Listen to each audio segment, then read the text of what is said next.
Oke, assalamualaikum warahmatullahi wabarakatuh. Salam Om Swastiastu, namo buddhaya, salam kebajikan untuk kita semua.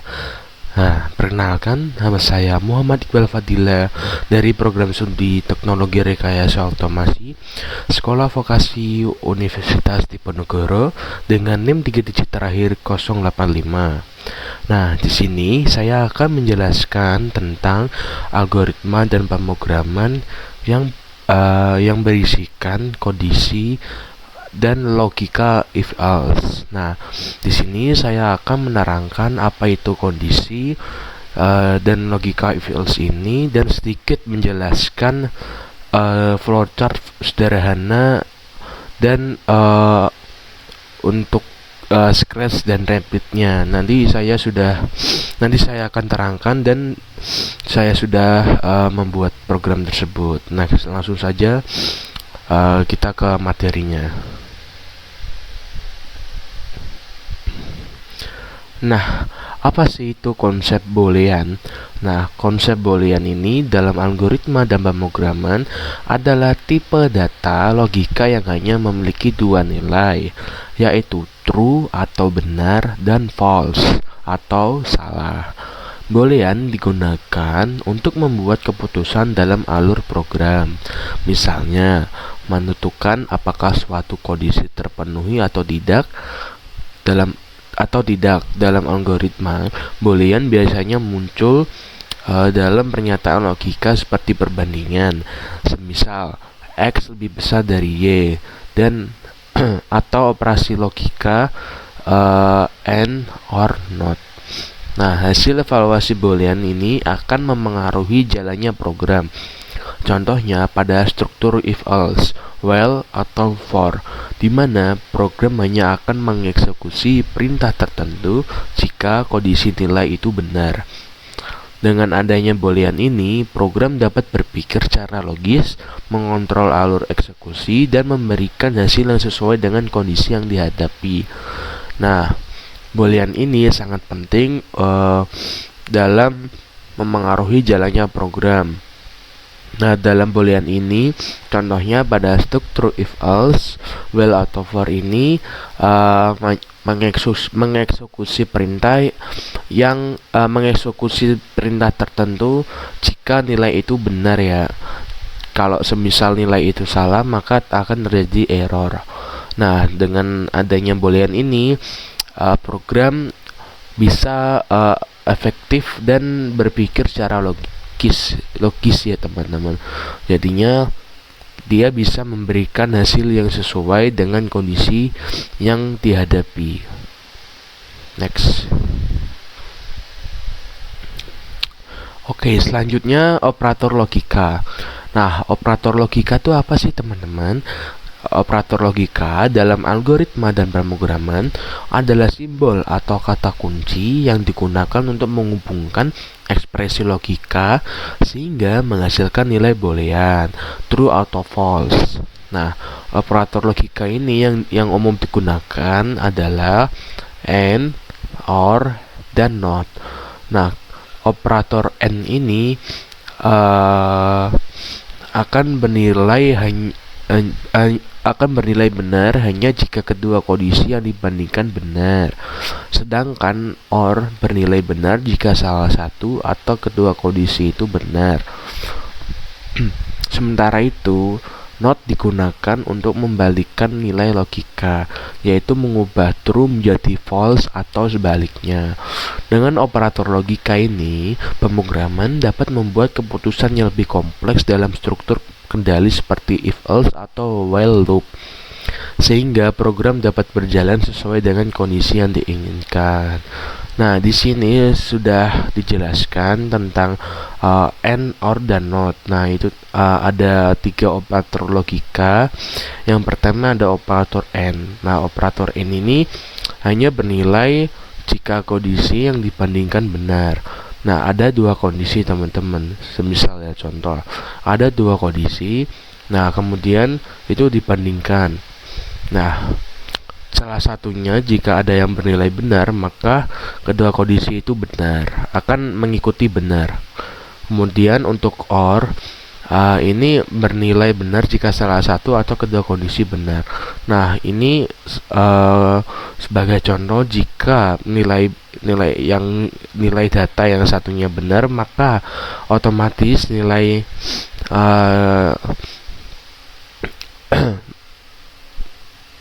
jika yang nilai satunya benar dan atau kedua kondisinya benar, jadinya mungkin ya kondisi ini nilai operator logika OR ini, jika salah satu atau kondisinya itu benar, maka menghasilkan boolean ya teman-teman. Nah, kemudian ada not digunakan untuk membalikan nilai logika. Nah, ini tuh bisa dari membalikan nilai logika seperti true ke false atau false ke true. Jadi dia membalikan logika teman-teman.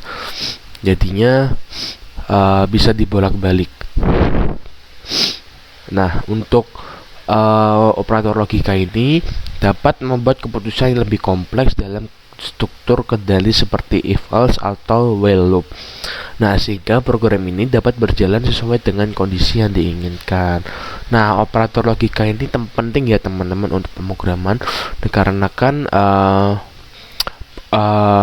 operator logika ini dapat membuat keputusan lebih kompleks, seperti if else atau while loop. Nah, if else atau while loop ini termasuk ke dalam operator logika, sehingga program dapat berjalan sesuai dengan kondisi yang diinginkan. Jadi kita tinggal memilih operator logika seperti if else atau while loop.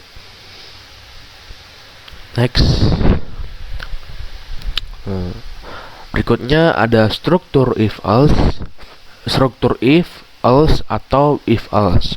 Nah, struktur if atau else if else dalam algoritma pemrograman ini digunakan untuk membuat keputusan berdasarkan kondisi tertentu, sehingga program dapat berjalan dengan logika yang berbeda sesuai situasi. If digunakan untuk mengecek suatu kondisi. Jika kondisi tersebut benar atau true, maka blok perintah di dalamnya akan dijalankan. Nah, jika kondisi if salah atau false, program akan memeriksa bagian else if jika ada untuk mengevaluasi kondisi lain. Dan jika salah satu if else bernilai benar, maka perintah di dalamnya dijalankan. Jika tidak ada kondisi yang benar, maka blok else akan dieksekusi sebagai pilihan terakhir. Dengan adanya struktur ini, alur program ini menjadi lebih fleksibel dalam menangani berbagai kemungkinan. Misalnya, menentukan nilai ujian apakah lulus, remedial, atau gagal berdasarkan rentang skor tertentu. Nah, untuk struktur if atau if else ini berjalan dengan logika yang berbeda sesuai situasi. Jika if digunakan untuk mengecek suatu kondisi, jika kondisi tersebut benar. Nah, jika if ini kondisinya benar, maka blok perintah ini di dalamnya akan dijalankan ya teman-teman. Nah, kemudian jika kondisi if salah, program akan memeriksa bagian if else jika if else ini ada di dalam pemrogramannya untuk mengevaluasi kondisi lain apakah itu benar atau salah. Nah, kemudian jika salah satu if else bernilai benar, maka perintah di dalamnya akan dijalankan. Nah, jika if else ini bernilai benar, jika tadi itu kondisi if-nya itu salah, nah si pemrograman ini akan mengecek bagian if else ini jika ada untuk mengevaluasi kondisi yang lain. Nah, kemudian jika pemrograman ini mengecek if else-nya bernilai benar, maka perintahnya di dalamnya akan dijalankan. Namun kalau if else-nya itu salah, maka perintahnya tidak akan dijalankan ya teman-teman. Kemudian jika tidak ada kondisi yang benar, jika if dan if else ini tidak ada yang benar kondisinya, maka blok else ini akan dieksekusi sebagai pilihan terakhir. Nah, ini tuh dalam pemrograman struktur if, else, dan if else ini. Jika tadi sudah saya terangkan, jika kondisi if jika kondisi if-nya itu benar atau true, maka blok perintahnya di dalamnya akan dijalankan. Nah, jika kondisi if salah atau false, program akan memeriksa bagian if else jika ada ya teman-teman. Nah, kemudian jika if else ini bernilai benar, maka perintahnya akan dijalankan dan tidak langsung dijalankan, tidak ada hubungannya dengan else. Nah, jika ini if else-nya bernilai salah, nah si pemrograman ini akan mengecek if else akan mengecek else ini untuk pilihan terakhir ya teman-teman. Nah, jadinya jika kalau nilai if dan if else-nya ini salah, maka else ini akan dijadikan pilihan terakhir untuk pemrograman yang akan dijadikan perintah yang di dalamnya itu akan dijalankan oleh pemrograman tersebut. Nah, ini tuh untuk if, else, dan if else ini bisa digunakan ke dalam kehidupan sehari-hari ya teman-teman. Misalnya menentukan nilai ujian apakah lulus, remedial, atau gagal berdasarkan skor yang dimasukkan ke dalam pemrograman. Jika nilainya 50, maka di situ akan tertulis gagal atau remedial. Jika nilainya 100, maka itu akan tertulis lulus. Jadinya bisa diterapkan di kehidupan sehari-hari ya teman-teman. Next. Nah, kemudian ada kombinasi dan kombinasi kondisi. Nah, kombinasi kondisi ini dalam algoritma dan pemrograman adalah penggunaan lebih dari satu syarat logika yang digabungkan dengan operator logika seperti AND, OR, atau NOT. Nah, untuk menentukan hasil keputusan dengan kombinasi ini, sebuah perintah hanya akan dijalankan jika kondisi tertentu terpenuhi sesuai aturan yang diterapkan. Misalnya, untuk menentukan apakah seorang siswa lulus, bisa digunakan kombinasi kondisi seperti nilai ujian harus lebih besar dari 70 dan kehadiran lebih dari 80%. Jika salah satu syarat tidak terpenuhi, maka hasilnya bernilai salah dan program dapat memberikan keputusan berbeda. Konsep ini membuat logika program lebih kompleks dan realistis karena dapat menangani banyak kemungkinan dalam satu pernyataan keputusan. Nah, di dalam kombinasi kondisi dalam pemrograman algoritma ini, untuk tadi dengan kombinasi ini, sebuah perintah hanya akan dijalankan jika kondisi tertentu terpenuhi sesuai aturan yang diterapkan ya teman-teman. Nah, jika tidak terpenuhi, maka itu akan terjadi error dalam pemrograman tersebut. Nah, semisalnya misalnya ini bisa diterapkan ke kehidupan sehari-hari ya teman-teman. Ini kan tadi saya sudah bilang jika pemrograman ini sangat membantu untuk diterapkan ke kehidupan sehari-hari.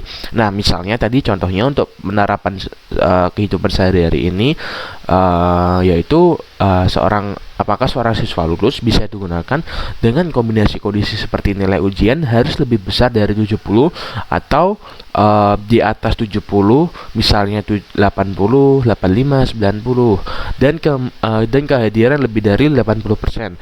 Nah, jika salah satu nilai ini tidak memenuhi syarat, maka si programnya ini dapat memberikan keputusan yang berbeda teman-teman. Kemudian konsep ini membuat logika program lebih kompleks dan realistis karena dapat menangani banyak kemungkinan dalam satu pernyataan keputusan. Nah, di kombinasi kondisi ini dapat diterapkan tidak hanya dengan menanyakan apakah seorang siswa lulus. Mungkin bisa jadi untuk menentukan dalam berhasilnya remedial atau gagal untuk nilai ujiannya. Kemudian lanjut. Nah, di sini saya akan menjelaskan flowchart sederhana ya teman-teman. Yang di sebelah kiri ini sudah saya kasih gambar. Di dalamnya ada mulai input data, proses hitung logika, kemudian output yang dihasilkan dan selesai. Nah, di sini dari yang pertama ini mulai atau proses dimulai. Kemudian yang kedua input data. Nah, input data ini kita masukkan angka ya teman-teman. Jika genap, program akan melakukan pengecekan apakah angka tersebut habis dibagi dua. Jika ya, maka output berupa cetak genap. Jika tidak, maka output berupa cetak ganjil. Nah, kemudian selesai. Program berhenti setelah menampilkan hasil. Nah, jika untuk input datanya ini apakah genap, ini kita memasukkan angka yang habis dibagi dua ya teman-teman. Misalnya 4 dibagi 2 hasilnya 2. Nah, itu akan maka di output hasilnya itu akan berupa cetak genap atau 2. Jika tidak, maka outputnya berupa cetak ganjil. Nah, kemudian di bawahnya keempat itu langsung selesai dan langsung memunculkan hasil outputnya ya teman-teman. Nah, flowchart ini menunjukkan bagaimana program menggunakan input, percabangan kondisi atau if else, dan menghasilkan output sesuai logika yang ditentukan. Nah, untuk flowchart ini menunjukkan program yang diinput ya teman-teman. Ini semisal kita menginputkan tadi, masukkan angka, bisa angka atau yang lain-lain. Untuk flowchart ini fleksibel ya teman-teman. Kemudian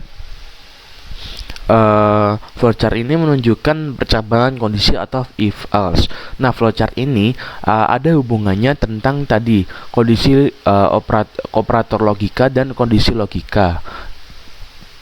Nah, untuk flow tadi yang if else ini, percabangan kondisi bisa dimasukkan dan digunakan ke flowchart tersebut. Jadinya dapat menghasilkan output sesuai logika yang ditentukan. Nah, kesimpulannya, pada materi kondisi dan logika if else dalam algoritma dan pemrograman sangat penting karena memungkinkan suatu program untuk mengambil keputusan berdasarkan kondisi tertentu. Dengan menggunakan pernyataan kondisi, program tidak hanya berjalan secara linear, tetapi juga dapat menyesuaikan alurnya sesuai dengan syarat yang diberikan. Struktur if else memudahkan dalam membedakan berbagai kemungkinan hasil, seperti memeriksa apakah suatu nilai benar atau salah, ganjil atau genap, dan kondisi logis lainnya.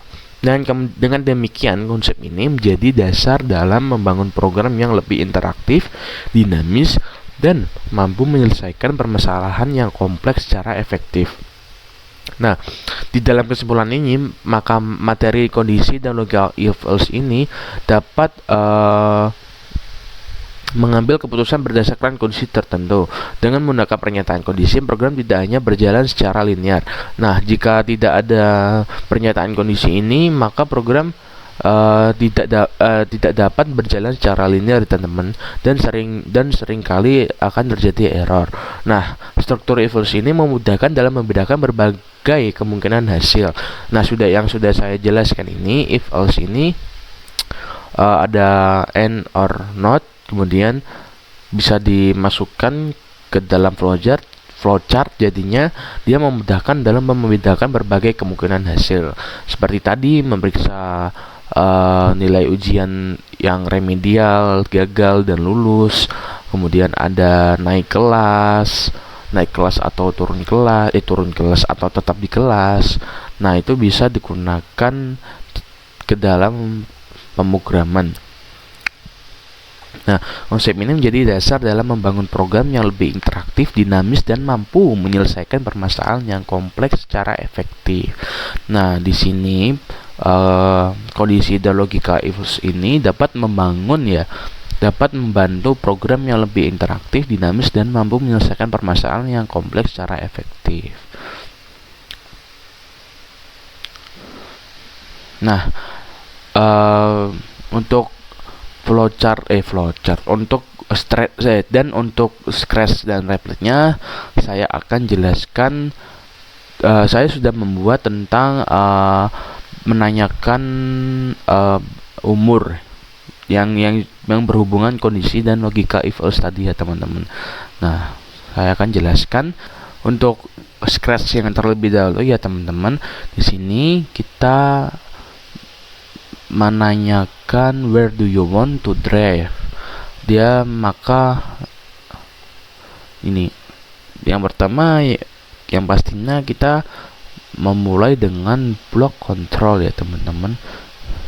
Yang ada ini kita back and drop. Nah, back and drop. Nah, yang pertama ada when green flag click, kemudian ada block sensing yang mana dia. Nah, ini axe. Nah, ini kita bisa ganti dengan where do you want to drive atau South Africa, Mexico, India, and France. Kemudian di bawahnya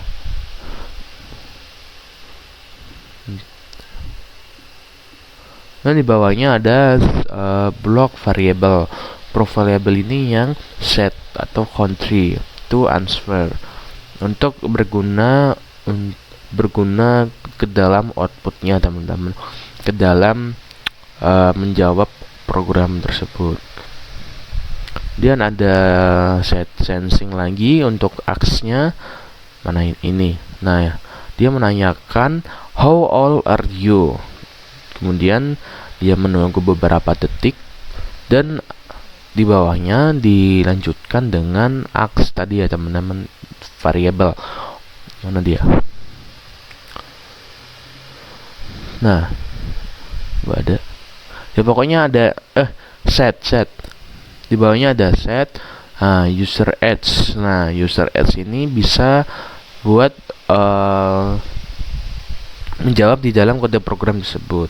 Nah, kemudian di sini ada ini if ya teman-teman, yang sudah dijelaskan tadi untuk if else. Nah, untuk if else-nya ini dia memasukkan ini nih. Nah, untuk memasukkan blok yang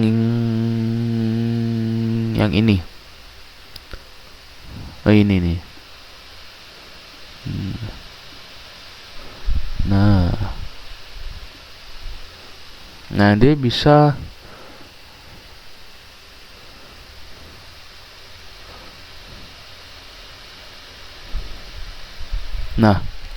untuk bloknya ini bisa kita memberi tujuan dia di South Africa, kemudian 16 dan you can drive. Nah, untuk memerintah kamu yang mengemudi. Kemudian di sini di bawahnya ada country Mexico, kemudian 17 dan you can drive. Di sini kemudian ada user edge 15 you can drive with parental agreement. Yang di bawahnya juga 14 you can drive with parental supervision, you can drive. Yang di bawah, untuk else-nya tadi yang di atas itu else, yang di atas lagi else. Kemudian di sini ada if-nya itu country India, kemudian if user edge 17, else-nya say you can drive. Kemudian if-nya yang di bawahnya country France, kemudian if-nya 17 kan di say you can drive. Nah, untuk if-nya untuk user edge itu 14, kemudian say you can drive with supervision. Dan dia mengatakan you can drive, say else. Dan else say data is not available for this country. Nah, untuk Scratch ini mungkin cukup ribet ya teman-teman. Saya juga kewalahan untuk membuat Scratch ini, kode program Scratch ini. Mungkin kalian bisa untuk otodidak. Saya pun otodidak ya teman-teman. Di sini saya membuat program ini sendirian dan sepanjang ini. Nah, kita belum nge-running ya teman-teman. Tadi sudah saya jelaskan berbagai blok-blok ini ada tujuannya tertentu, ada if else dan ada set, axe dan set. Dan tidak lupa dengan event control block event yang when green flag click. Untuk ini tuh when green flag klik ini walaupun sepele ya teman-teman. Nah, Kalau kalau nggak ada dia ini, block event yang win green flag click ini, dia program tidak akan berjalan ya teman-teman. Nah, dia tuh yang block win green flag click ini untuk memulai suatu program jika tidak ada blok ini maka programnya tidak akan bisa dimulai ya teman-teman, atau error. Nah,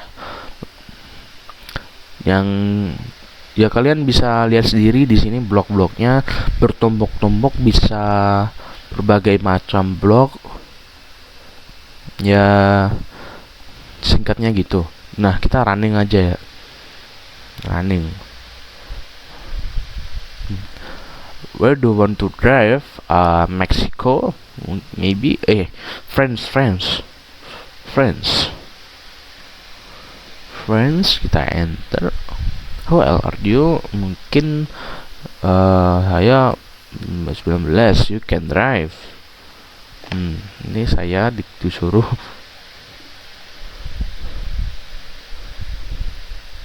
Kita ulang lagi ya teman-teman. Misal kita ke Meksiko. Bentar. Meksiko. Nah, jika umurnya 100, you can drive. Bentar. Ini kok India lebih besar. Lebih besar ini 14 ya. Bentar. France 15. Ya, you can drive with supervision. Nah, di sini ya teman-teman. Di mana? Nah, ini you can drive with supervision jika umurnya di atas 15 ya teman-teman. Kemudian untuk France. Nah, kemudian jika umurnya sudah di atas 17, kita disuruh menyetir sendiri teman-teman. Nah, jika kita ngetik India di atas 17 tahun atau di India 19, nah dia akan menyuruh kita untuk menyetir. Jika kalau kita di bawah 17, maka you can drive, kamu jangan menyetir. Nah, gitu fungsinya gitu teman-teman. Coba yang lain. Meksiko. Nah, Meksiko kita 19. Nah,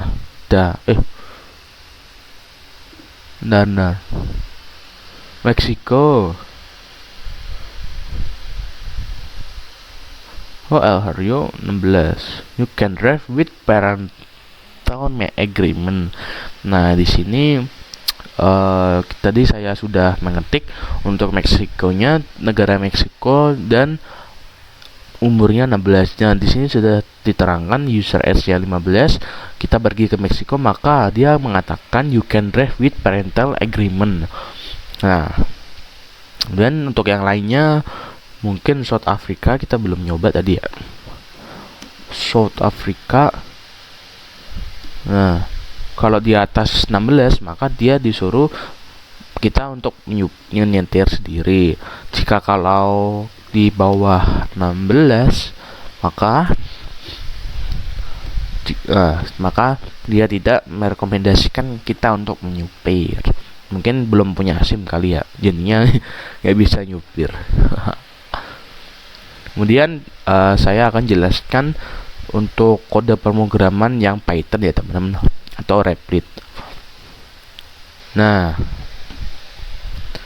di sini sudah dijelaskan, tadi saya menjelaskan tentang Scratch. Kemudian di sini akan saya jelaskan tentang Python atau Replit. Nah, kita pertama-tama harus running dulu, nyoba dulu. Where do you want to drive? Kita jawab maybe France. How old are you? 15. Salah pencet. Bentar gue. France. Maaf teman-teman, terjadi kesalahan teknis ya. Bentar, ini mana sih France? Oh, di atas 19. Di atas 19, di atas 18. Coba, aduh, kita running dulu, lupa. Nah, di atas 18 berarti 19. Eh,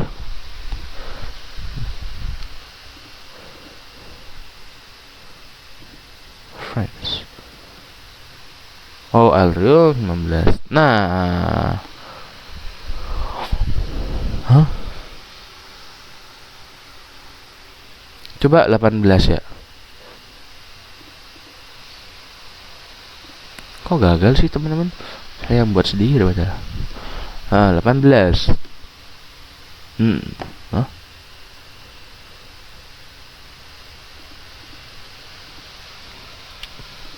Nah, saya jelaskan dulu terlebih dahulu untuk kode pemrogramannya. Di sini kita country sama dengan input where do you want to drive, South Africa, Mexico, India, dan France.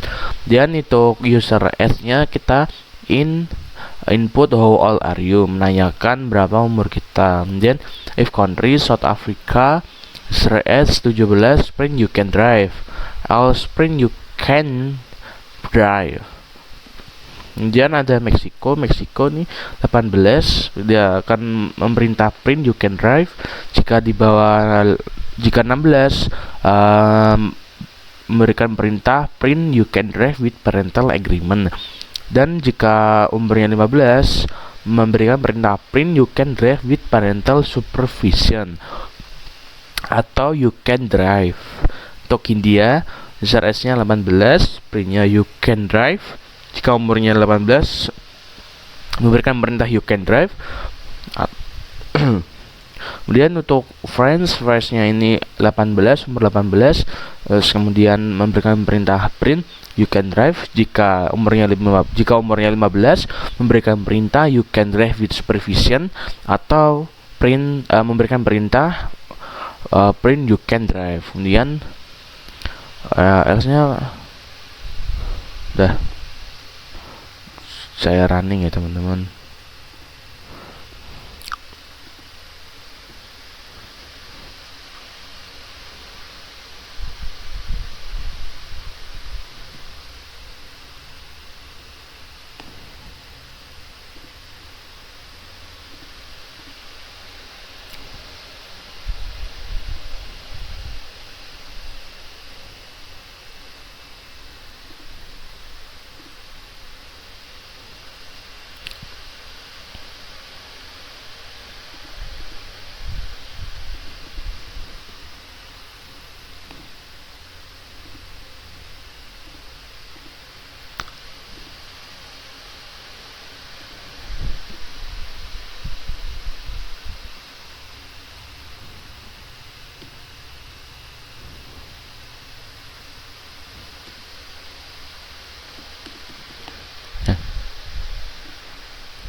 Nah, oke, sudah saya jelaskan ya teman-teman untuk tadi program dari Scratch dan untuk Python untuk Replit-nya.